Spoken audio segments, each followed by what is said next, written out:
Ermənistan və Azərbaycan malların siyahısının mübadiləsini həyata keçirib və indi iş adamlarından cavab gözlənilir. Bunu Ermənistanın İqtisadiyyat naziri Gevorg Papoyan brifinqdə bildirib. Nazir xatırladıb ki, Azərbaycan istehsalı olan benzin və dizel yanacağı artıq Ermənistan bazarında mövcuddur. Lakin Azərbaycan bazarında Ermənistan malları yoxdur.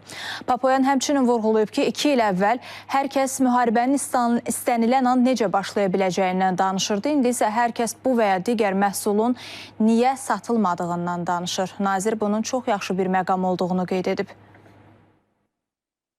Tərəflər qarşılıqlı tədarük üçün mal siyahılarını mübadilə və müzakirə ediblər. Biz başa düşürük ki, bazarlar hər iki tərəf üçün açıq olmalıdır. Həm onlar üçün bizim bazarımız, həm də bizim üçün onların bazarı. Fikrimcə bu tədricən baş verən prosesdir. Qarşılıqlı tədarüklər üçün lazımi şəraitin böyük hissəsi artıq yaradılıb. Lakin tam logistik əlaqələndirmənin olmaması və digər məsələlər hələ də açıq qalır. Məsələn, birbaşa dəmir yolu əlaqəsi yoxdur. Amma bu istiqamətdə iş davam edir və bir neçə ildən sonra yekunlaşacaq. Mən TRIP layihəsini nəzərdə tuturam. Bugün biz artıq sülh haqqında danışırıq. Bunun nəticələrini müxtəlif qərarlarımızda görmüsünüz. Bir il əvvəl heç kim Ermənistanla Azərbaycanın ticarət edəcəyini təsəvvür edə bilməzdi.